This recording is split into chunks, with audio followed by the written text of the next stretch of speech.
We are starting tonight in Washington, where a high-profile dinner is going on right now at the White House, and the guests of honor are the tech titans that control nearly all aspects of our digital lives in some way or another. And it might look like a lot of pomp and circumstance, but the power dynamics at play here are going to be some of the most consequential of our time, even if we don't see them on camera. You can see all of them sitting there right now. Mark Zuckerberg sitting next to the president, Bill Gates sitting next to Melania Trump. There's David Sachs, the who's who of Silicon Valley, all around that table, sitting there wearing their suits. And we heard from some of them just in the last hour, and it seems like a lot of it was about who's making what kind of investment in the United States and how the Trump administration is helping them. Listen. The most brilliant people are gathered around this table. This is definitely a high IQ group, and I'm very proud of them. I know everybody at the table indirectly through reading about you and studying, knowing a lot about your business, actually. We're making it very easy for you in terms of electric capacity and getting it for you, getting your permits. Thanks for hosting us. I mean, this is quite a group to get together. And, I think, all of the companies here are making huge investments in the country in order to build out data centers and infrastructure to power the next wave of innovation. How much are you spending, would you say, over the next few years? Oh, gosh. I think it's probably going to be something like, at least $600 billion through 28 in the U.S. Yeah. It's a lot. No, it's significant.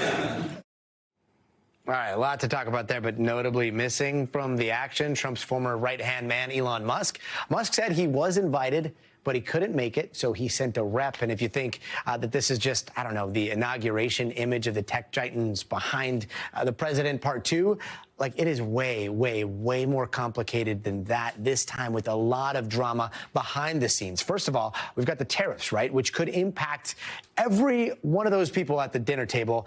Second, some have already found workarounds, like Apple with iPhone production. So is that going to be something that a lot of them are pursuing? Then there's the major antitrust ruling that came down this week, not entirely in favor of Google and its search engine monopoly. And then there is the government recent acquisition.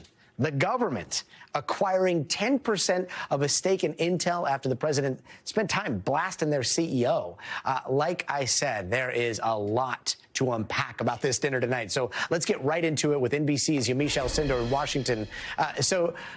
Yamiche, quite an unusual evening, right? Not just with the tech CEOs around the table, but this Q&A, the remarks, a lot of glad handing, which we heard in those remarks, but antitrust issues, tariffs, the U.S. government getting into the private sector. Is there an agenda for today's dinner, or is this just a lot of potentially earth-moving conversations happening in low voices that we probably won't be privy to?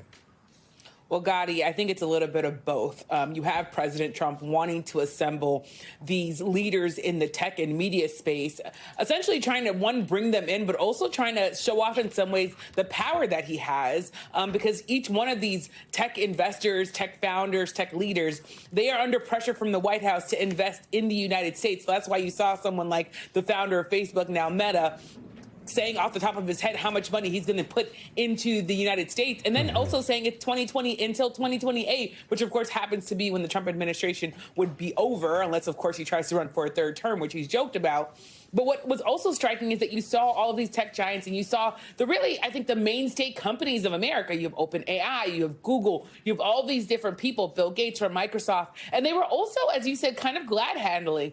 There was a lot of tension there if you think about sort of what the stakes are here. But then each one of these leaders, when they were talking, they were really thanking President Trump for bringing them around this table, even thanking the First Lady. Bill Gates was thanking her for her investments in education. So it was quite a scene and sort of a reminder that there's a lot of politics at play and a lot of money at stake, Gotti.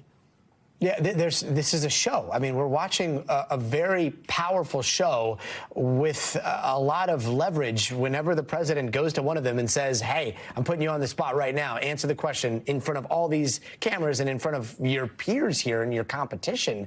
I mean, is the president going to be talking to these guys one-on-one, pulling them into the Oval Office, or is the show the main course here?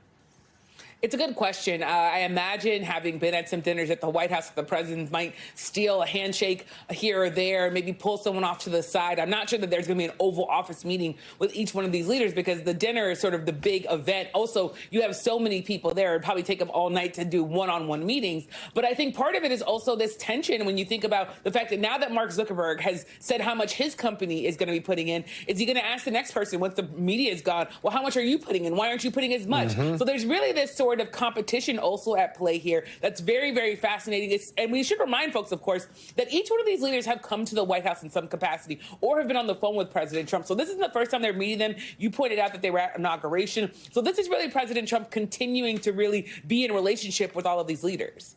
We thank you for watching, and remember, stay updated on breaking news and top stories on the NBC News app or watch live on our YouTube channel.